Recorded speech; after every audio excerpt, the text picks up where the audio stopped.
What's up, y'all? Got another one of these things first thing in the morning for you.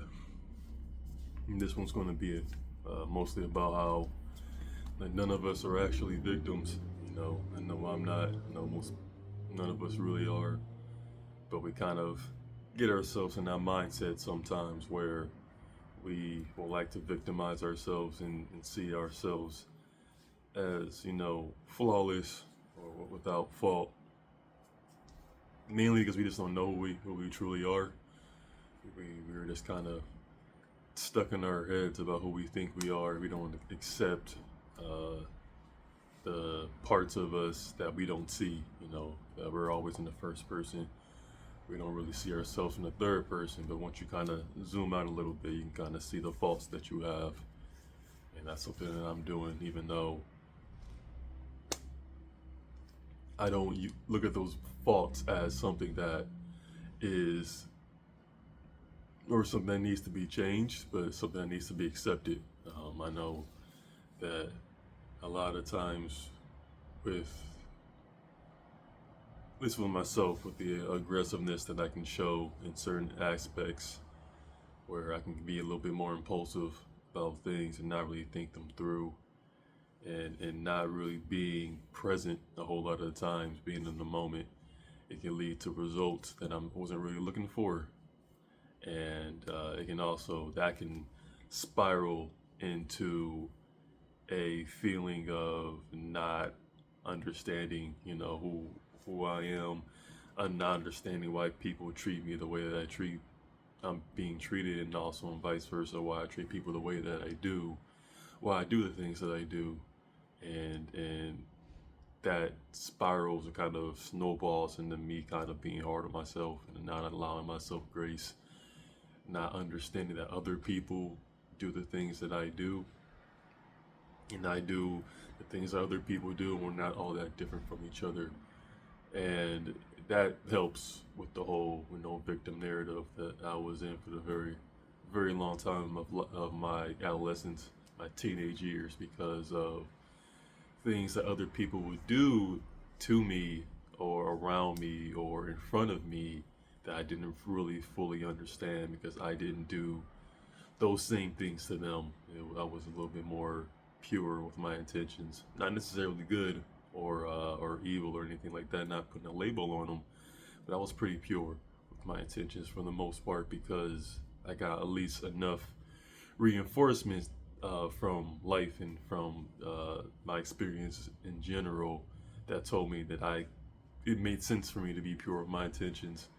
So it wasn't like a thing that I did that I thought I was better than myself, even in my subconscious. But that purity that I will always try to go for those raw and those mostly thought out intentions that I had were for my benefit. They always weren't as pure as I thought they could have been, and I've always had parts of myself that I want to improve on, and that's led to me doing a whole lot of acceptance of everything that I do, everything that my parents do, my siblings do, the people around me do, and that helps, and that has definitely given me the clarity to understand that I'm not a victim. If I'm not a victim, and no one really is, I know I've had some terrible things, or people that would label them as terrible things that have happened to me that I've seen and experienced. But at the same time, a lot of people have gone through those things, and I feel like now, once you really take and latch onto that victim narrative, put that label on yourself, you can kind of justify pretty much almost any action that you do. It can always be kind of waved away as a symptom of what happened to you in your past. I've seen that with people very close to me kind of take that mantle and be like, you know what, this is actually okay because of X, Y, and Z, A, B, and C that happened in the past. So it's like I can't allow myself to do that to myself because I know overall, especially with my knowledge about how people's brains are work, how people's brains work, and how they're wired, that we actually don't allow ourselves to be victims. We try to give ourselves as much autonomy as possible over who we are and what our actions um, bring into our lives. So allowing yourself to kind of, blind or even restrict what you can and can't do with who you are and how you interact in your environment. It's just a handicap, and well, it can be a handicap depending on how you want to use it. But overall, none of us are truly victims. We're all just animals trying to make the best of all of our situations, and there really isn't one way that we can or can't do things. Plus, we just have so much of our biology is based off of when we weren't, as communal as we are today. We didn't have the societies that we have today, to where a lot of the rules and structures that we're trying to place on ourselves and on the people around us aren't really taking that into consideration about who we are at our core. I had someone tell me that I think in please don't butcher me if I get this wrong, but I think in Saudi Arabia, they're making a law to ban women from speaking in public. Which I made a comment like I'm surprised they needed a law for that. I know that's pretty frowned upon about having women doing things on their own accord, their own autonomy. But just thinking about that law and why it even exists is like I said, it's very much like a biological thing about how the men feel about the women and how that's been able to pretty much be the narrative that a lot of the people have been going with in that culture, in that country, for so many years, that it's kind of very strange for someone all the way on the other side of the world to comprehend that will be actual law, where they don't want the other gender, the other sex, to be able to freely express themselves in public. But that's one of the very many things over there that they just do differently than us. And I don't want to put a label on what they're doing is wrong. I know it feels like it's wrong, and yes, restricting anyone's freedoms is something that people are doing because of well, I don't know. I don't know why they actually had that law or why they passed it. I just know that they don't see themselves as bad people. They don't see themselves as victims. They don't see women as victims, and that's probably why they made that law happen.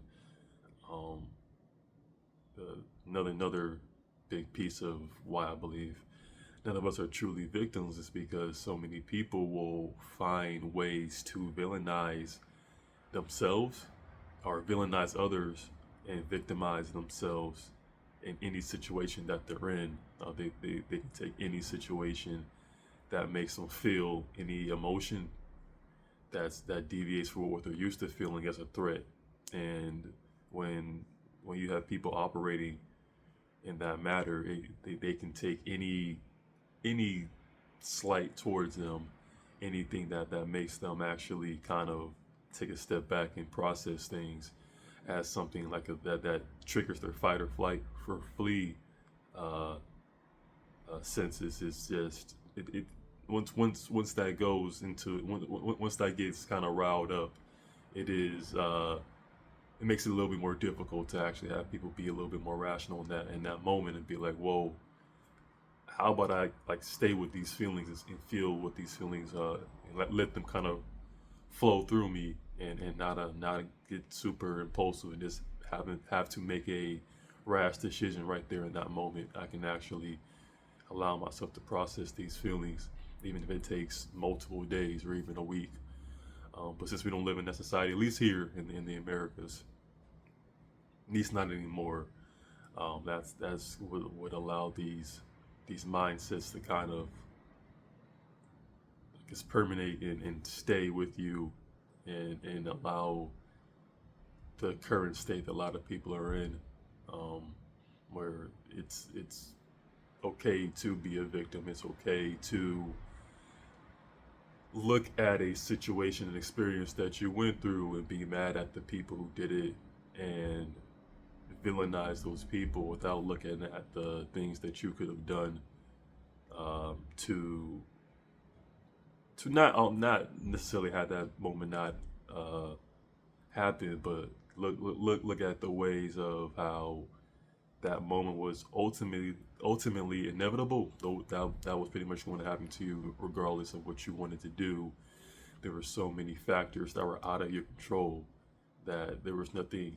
Like I said, there was nothing that you could have done in that moment to keep that from happening to you, and then vice versa. You know, all the good things that happened to you, all those pleasant moments and experiences that you had, there were so many things out of your control that you could not have even calculated for. That how can you then in that situation place all these positive emotions on other people and be like, oh, this person's this person's kind, that's this, not that, that, and the other. And it's in both of those scenarios, there's just so many things that are out of your control that it's very it can be very overwhelming for you to just try to take responsibility for all of that. And what I'm learning is that I can't take responsibility for anything other than what I do. And even then, so much of what I do, I can't take responsibility for, is because it's it's completely out of my control, and it's always has been out of my control. It's out of everyone's control. And once you kind of get to that understanding, it makes uh, knowing who you are and knowing other people around you and getting to that better understanding of what we do and who we are as creatures, as animals, as humans, makes a lot more sense. And it's caused me to be at peace with myself a lot more about who I am and what I do. And I know I'm going to make mistakes every single day. And when I say mistakes, it's what I mean by that is I'm not going to always, the actions that I take aren't always going to be the actions that I'm looking to take to get the benefits or to get the results that I'm looking for. You know, if I'm looking to make friends, I'm not make friends with a specific person. I'm not going to be taking all the actions to get to that point because there's so many things out of my control. You know what I'm saying? Like my intentions of that friendship could be pure, but the other person's couldn't. What do I do in that specific situation? What do I say? How do I act? How do I dress? Uh, how do I it's any part of that situation. What can what do I honestly have the most control over?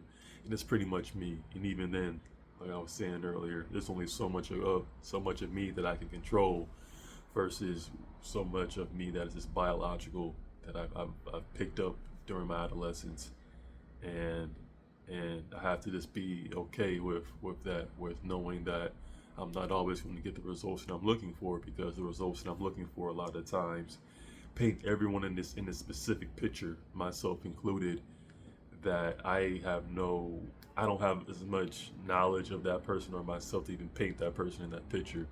I can have as many conversations with someone in my head as I want, but once I actually have that conversation, it's not going to go the way that I thought it was. There's going to be one scenario in my head that's going to be close to it, but it's not actually going to be all that accurate to uh, what actually is going to transpire, because I've had a lot of times where I try to open up to people, try to tell people about myself and tell people about my situation, and it doesn't result in a way, it doesn't give me the results that I was looking for. And that was a big lesson for me, because like, who am I to expect someone to feel a certain type of way about me or about a situation just because I want it to be? It doesn't make a whole lot of sense. And then the uh, long term long term view of things, because the same thing applies to when people give me information about themselves or a situation. I'm still allowed to disregard everything, or to not take everything that that they said, or take everything that they said with a grain of salt, because mainly there's, yeah, I have my own thoughts, my own ambitions, my own wills, my own, choices that I'm making, that the other person doesn't have control over. And it's it can be frustrating. I've definitely had my difficulties accepting that, but at the same time, it is giving me a whole lot of clarity about who we are as people, and it's giving me that much needed rest of overthinking and thinking too much into situations, because at the end of the day, other people have just as much going on in their lives, in their heads, as you do. So it's made it very difficult for me to look at myself or anybody else as a victim, because at the end of the day, so much of what makes victims are out of their control. A lot of things that makes heroes a hero, it's out of their control. A lot of what makes a villain is out of their control. So it's like slapping that labels on ourselves is this pretty much going to lead to a lot of like self-destruction, and not a whole lot of self-knowledge. But taking those labels off of yourself and looking at yourself as just as flawed as everyone else is really going to get you closer to your goals and your passions and your dreams. So that's pretty much it. Just giving you a very incoherent explanation of why I don't believe any of us are actually victims, and I think that's a good thing. I don't think that we should view ourselves as victims, just as people is trying to survive out here, and really giving ourselves and other people grace as much as we can. But if you want to victimize yourself or victimize anybody else, who am I to tell you what to do? It's your life at the end of the day. We're all going to do what we want to do, no matter what. So that's part of the acceptance, and